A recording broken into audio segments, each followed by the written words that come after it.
तो दोस्तों, आज की कहानी की शुरुआत एक औरत से हुई जो अपने घर के किचन में चुपचाप खाना बना रही थी। उस समय सब कुछ नॉर्मल लग रहा था, लेकिन तभी अचानक उसे सिंक के नीचे लगी पाइप से अजीब सी आवाजें सुनाई देने लगी। पहले उसे लगा कि शायद पानी का प्रेशर होगा, लेकिन ध्यान देने पर उसे एहसास हुआ कि आवाजें पानी जैसी नहीं थी। वो आवाजें धीमी थी, जैसे कोई बहुत पास से फुसफुसा रहा हो। उसी वक्त उसका पति जुआन घर लौटा। उसने रसोई में कदम रखा और देखा कि खाना अधूरा बना था। जुआन ने हैरानी से पूछा कि खाना अभी तक क्यों नहीं बना। तब औरत ने डरी हुई आवाज में उसे बताया कि पाइप से अजीब फुसफुसाहट आ रही थी और उसे ऐसा महसूस हुआ जैसे कोई उसे मारने की बात कर रहा हो। ये सुनकर जुआन ने उसे शांत करने की कोशिश की और खुद सिंक के पास जाकर जांच करने लगा, लेकिन उस समय उसे किसी तरह की कोई आवाज सुनाई नहीं दी। जुआन ने सोचा कि शायद उसकी पत्नी ज्यादा काम करके थक गई होगी, इसलिए उसने कहा कि हो सकता है पास वाले पड़ोसी के घर में कोई मरम्मत चल रही हो और आवाज पाइप के जरिए आ रही हो। पर उसी रात जब उसकी पत्नी बाथरूम गई हुई थी, तभी जुआन ने अचानक दीवार के उस पार से जोर से खटखटाने की आवाज सुनी। आवाज इतनी तेज थी कि जुआन की नींद खुल गई। उसने सोचा कि जरूर पड़ोसी जानबूझकर शोर कर रहा होगा। गुस्से में उसने दीवार की तरफ मुंह करके जोर से चिल्लाया और पड़ोसी को चुप रहने के लिए कहा। कुछ पल के लिए सब कुछ शांत हो गया और वो फिर से सोने की कोशिश करने लगा, लेकिन जैसे ही उसने आंखें बंद की, वहीं खटखटाने की आवाज दोबारा शुरू हो गई। परेशान होकर जुआन घर से बाहर निकला और सीधे पड़ोसी के घर चला गया। उसने दरवाजे की घंटी कई बार दबाई, लेकिन अंदर से किसी ने भी जवाब नहीं दिया। ये देखकर जुआन और भी उलझन में पड़ गया। अगर पड़ोसी घर पर नहीं था तो फिर ये आवाजें कहाँ से आ रही थी? इसी सवाल के साथ वो भारी मन लेकर वापस अपने घर लौट आया। जैसे ही वो अंदर घुसा, तभी उसे अचानक एहसास हुआ कि खटखटाने की असली आवाज दीवार के उस पार से नहीं, बल्कि उसके अपने बाथरूम से आ रही थी। ये समझते ही जुआन तेजी से बाथरूम की ओर दौड़ा, जहाँ उसने देखा कि उसकी पत्नी बाथरूम की दीवारों से खुद ही टकरा रही थी, जैसे किसी अदृश्य ताकत ने उसके शरीर पर पूरी तरह कब्जा कर लिया हो। ये देखकर जुआन ने उसे पकड़ने और रोकने की बहुत कोशिश की, लेकिन उसकी पत्नी खुद को लगातार चोट पहुंचाती रही और आखिर में उसकी पत्नी की वहीं मौत हो गई। इस दर्दनाक घटना के बाद जुआन पूरी तरह टूट गया। सदमे की हालत में उसे मेंटल हॉस्पिटल में भर्ती करा दिया गया, जिसके बाद पुलिस की अनुमति से उससे मिलने 3 लोग आए। उनमें एक फॉरेंसिक स्पेशलिस्ट था जिसका नाम जॉन था, दूसरा एक पैरानॉर्मल जांचकर्ता थी जिसका नाम मोना था, तीसरा एक साइकियाट्रिस्ट था जिसका नाम रेमन था। तीनों का मानना था कि इस घटना के पीछे कोई असामान्य कारण हो सकता है। इसी वजह से वे जुआन से ये समझना चाहते थे कि हाल के दिनों में उसके घर या आसपास कोई अजीब, डरावनी या समझ से परे घटना तो नहीं हुई थी। थोड़ी देर सोचने के बाद जुआन ने उन्हें एक बात बताई। उसने कहा कि उसका पड़ोसी वॉल्टर पिछले कुछ दिनों से बहुत अजीब व्यवहार कर रहा था। वॉल्टर का नाम सुनते ही प्रोफेसर मोना सीरियस हो गई। उसने बताया कि कुछ दिन पहले वॉल्टर ने उसे फोन किया था और कहा था कि उसके घर में भी अजीब घटनाएं हो रही हैं, क्योंकि वॉल्टर को कई महीनों से लगता था कि उसके घर में कोई अदृश्य ताकत मौजूद है। जब उसने पहली बार फोन किया था, तब प्रोफेसर की असिस्टेंट ने कॉल उठाया था और उसे अगले दिन फोन करने को कहा था। वॉल्टर ने बाद में बताया था कि जब भी वो रात को घर लौटता, उसे लगता कि उसके बिस्तर के नीचे कोई छिपा हुआ है। वो डरते डरते नीचे झांकता, पर वहाँ कुछ भी नहीं होता। फिर भी उसके दिमाग से ये ख्याल निकलता ही नहीं था। इसी डर की वजह से वो कई रातों तक सो नहीं पाया और आखिरकार नींद की गोलियां लेने लगा। पर एक रात जब वो गहरी नींद में था, तभी अचानक उसका बिस्तर जोर से हिलने लगा। डर के मारे उसकी नींद खुल गई। उसने हिम्मत करके बिस्तर के नीचे झांका, लेकिन वहाँ फिर से कुछ दिखाई नहीं दिया। पर जैसे ही वो वापस लेटा, हमें नीचे एक अजीब सी आकृति दिखाई दी और उसी पल कमरे की लाइट अचानक बंद हो गई। वॉल्टर ने घबराकर स्विच दबाया, लेकिन लाइट जली ही नहीं। तभी उसे याद आया कि बिस्तर के नीचे एक प्लग लगा हुआ था। कांपते हाथों से उसने नीचे झुककर तार को प्लग में लगाया।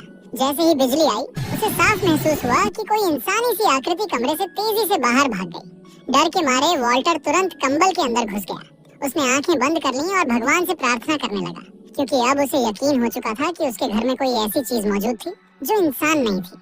फिर अगली सुबह जब वो उठा तो पूरा घर बिखरा हुआ था। डर और घबराहट में वॉल्टर ने तुरंत प्रोफेसर को फोन किया। उसने हाँफती हुई आवाज में बताया कि अब वो साया सिर्फ चीजें नहीं हिला रहा था, बल्कि उसे साफ दिखाई भी देने लगा था। उसने मदद की गुहार लगाई और कहा कि अब मामला बहुत आगे बढ़ चुका है, लेकिन फोन पर प्रोफेसर की असिस्टेंट ने सबूत न होने की वजह से फिर से मदद करने से मना कर दिया। फिर उस रात वॉल्टर ने तय किया कि उसे सबूत इकट्ठा करना होगा, इसलिए उसने एक कैमरा खरीदा और अपने कमरे में इस तरह लगाया कि रात की सारी गतिविधियां रिकॉर्ड हो सकें। जिसके बाद कैमरा ऑन करके वॉल्टर सोने की कोशिश करने लगा, लेकिन कुछ ही देर बाद एक अजीब आवाज से उसकी नींद खुल गई। जब उसने खिड़की की ओर देखा तो उसे एक डरावना साया दिखाई दिया। वो घबरा गया और तुरंत लाइट जला दिया, लेकिन रोशनी फैलते ही साया गायब हो गया। इसके बाद उसने कैमरा उठाया और रिकॉर्डिंग देखने लगा। जहाँ पे उसने देखा कि जब वो सो रहा था तब एक भयानक आकृति उसे घूर रही थी और फिर धीरे धीरे अलमारी की ओर चली गई थी। ये देखकर वॉल्टर डर गया और अलमारी की ओर देखने लगा। फिर उसने हिम्मत जुटाया और अलमारी का दरवाजा खोला, लेकिन अंदर उसे सिर्फ उसके पुराने कपड़े ही लटके हुए दिखाई दिए। तभी उसने वीडियो को थोड़ा पीछे करके दोबारा ध्यान से देखा तो उसे एक सच्चाई समझ में आई कि वो अजीब साया अलमारी से नहीं बल्कि उसके बिस्तर के नीचे से बाहर आया था। तब अचानक अलमारी का दरवाजा अपने आप खुल गया और उसके अंदर वही भयानक साया मौजूद दिखा। उसी समय वॉल्टर ने अपनी बंदूक की चमकदार सतह से वही साया देखा। ये देखकर वो धीरे धीरे बंदूक उठाने लगा, लेकिन तभी उस अजीब प्राणी ने उस पर हमला कर दिया।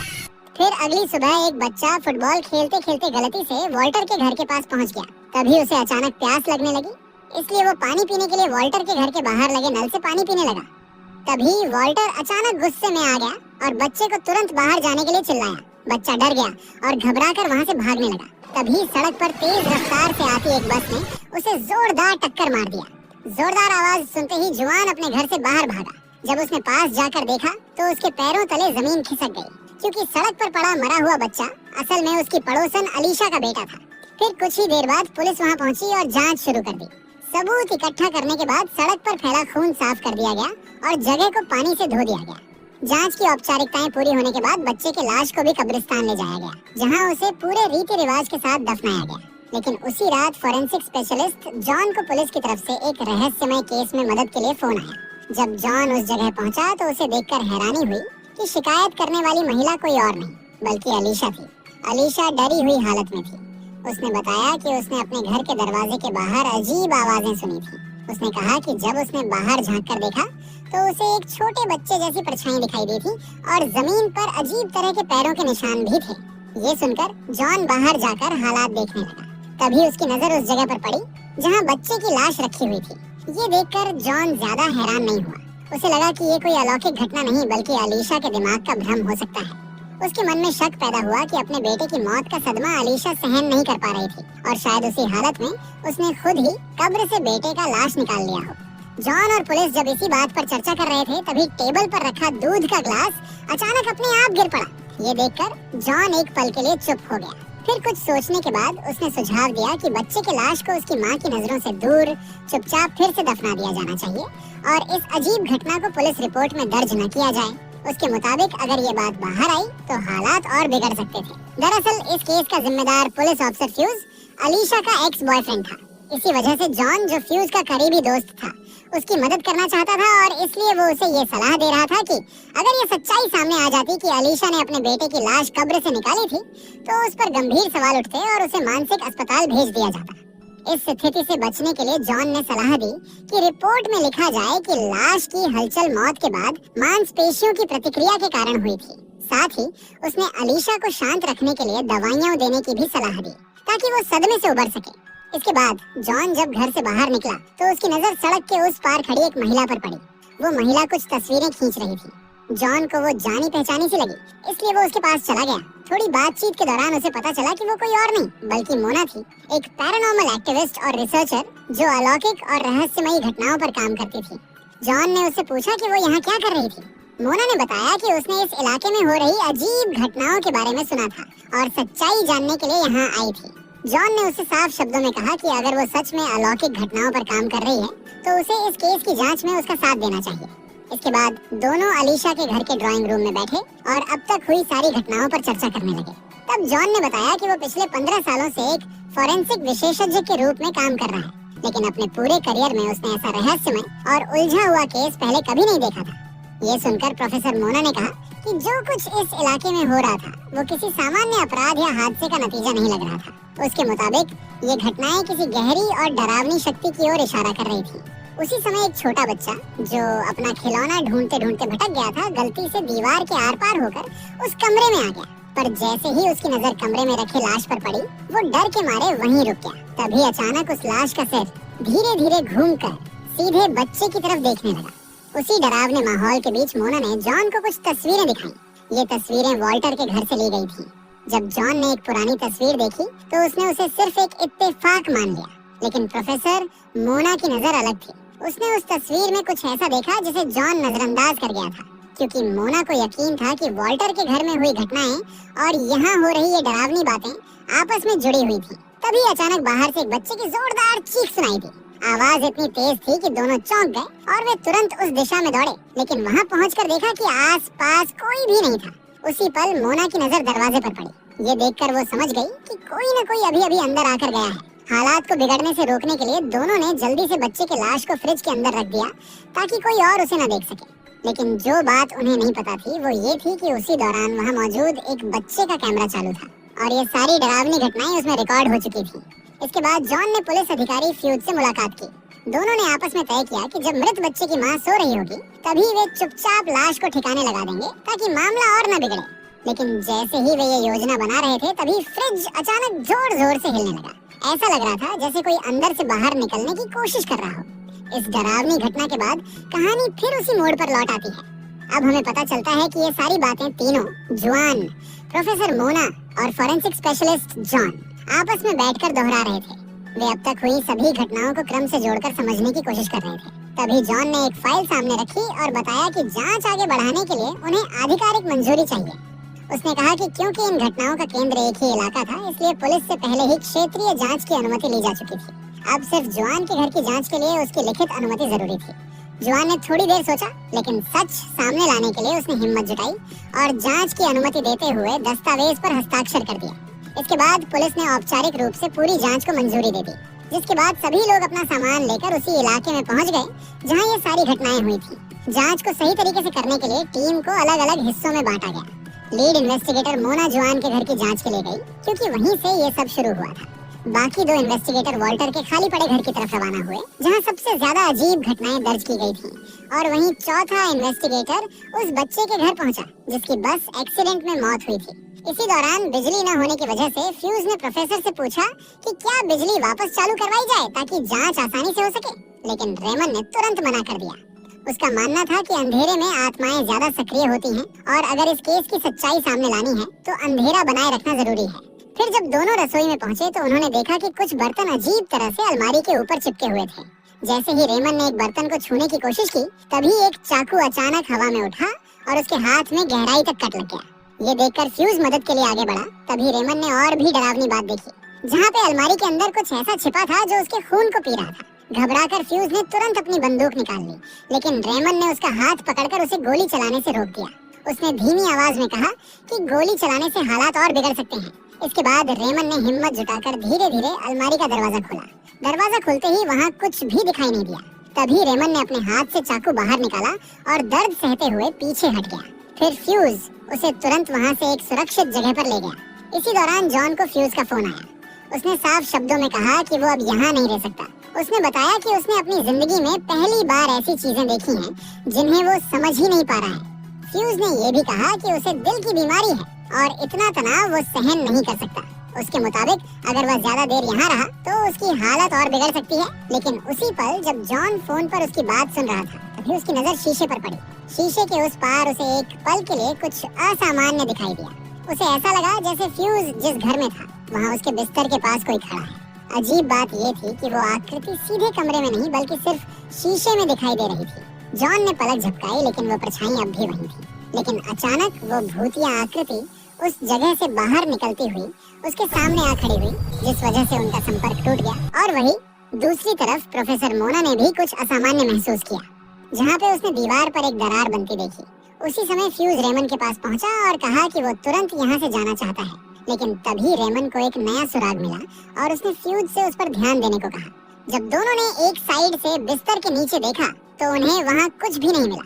लेकिन जैसे ही वे दूसरी तरफ मुड़े तो सामने का दृश्य देखकर दोनों सन्न रह गए, क्योंकि पूरा कमरा अजीब और डरावने जीवों से भरा हुआ था। इस पर रेमन का मानना था कि अंधेरा और रोशनी एक ही जगह पर एक साथ मौजूद रहते थे, बस सही नजरिए की जरूरत होती थी। ये सब देखकर फ्यूज खुद को संभाल नहीं पाया और तुरंत घर से बाहर भाग गया। लेकिन कुछ कदम बाद उसे एहसास हुआ कि उसे जॉन को भी साथ ले जाना चाहिए।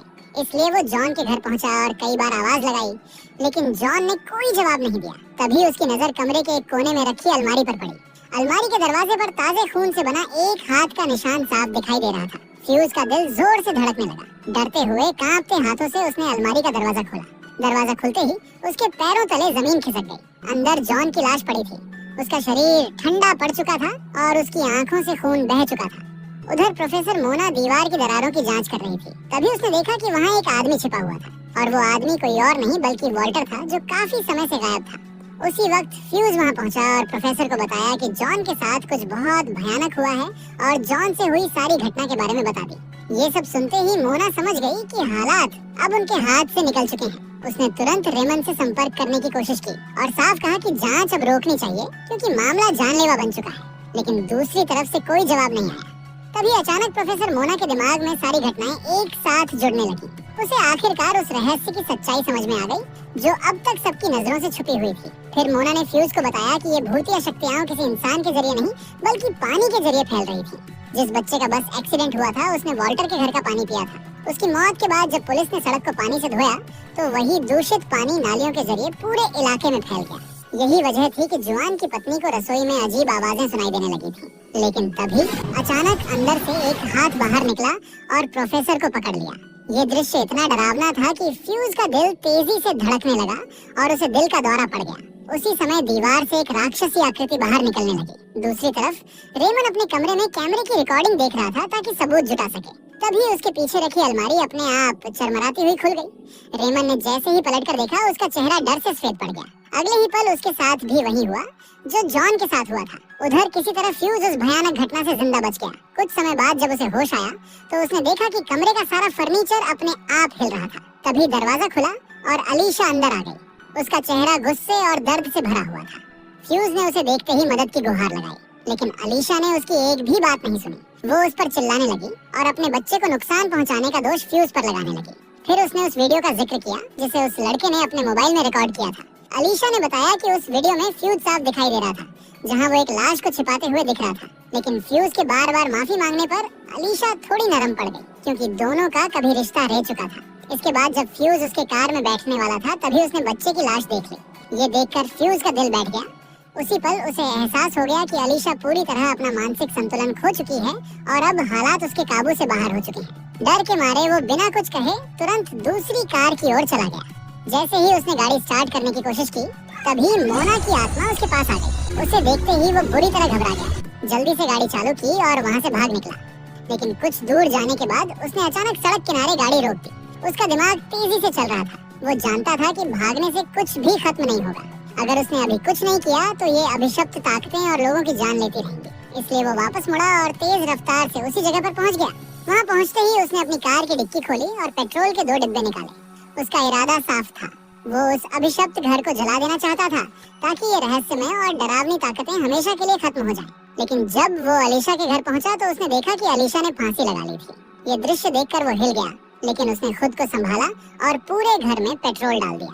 पर जैसे ही उसने माचिस जलाई वो बार बार बुझने लगी। तभी उसने देखा कि जॉन पास खड़ा था और हर बार माचिस बुझा रहा था। ये देखकर फ्यूज बुरी तरह डर गया। फिर बिना समय गंवाए उसने अपनी रिवॉल्वर से पेट्रोल पर गोली चला दी, जिससे घर में आग लग गई और आग की लपटों ने पूरे घर को घेर लिया। फिर 5 साल बाद 3 अजनबी जुआन से मिलने आए। उन्होंने उससे पूछा कि क्या वो फोरेंसिक विशेषज्ञ मोना और 2 प्रोफेसरों को जानता था। जुआन ने हाँ में सिर हिलाया, लेकिन उनके नाम उसे ठीक से याद नहीं आ रहे थे। लेकिन तभी जुआन ने कहा कि उसे खिड़की के बाहर कोई झांकता हुआ दिखाई दे रहा है। लेकिन जब बाकी लोग मुड़े तो वहाँ कोई नहीं था। तभी जुआन ने दरवाजे की तरफ इशारा किया और कांपती आवाज में कहा कि वहाँ खड़ा आदमी आग में झुलस रहा है। ये सुनकर सभी फिर से दरवाजे की ओर देखने लगे। तभी कमरे का माहौल अचानक बदल गया और पास रखी एक कुर्सी अपने आप हिलने लगी और अगले ही पल वो जोर से हवा में उठी और तेजी से उनकी तरफ उड़ती हुई आ गई। और इसी के साथ ये कहानी यही खत्म होती है। अगर आपको एक्सप्लेनेशन अच्छा लगा हो तो वीडियो को लाइक और कमेंट जरूर करें। ऐसे ही और मजेदार और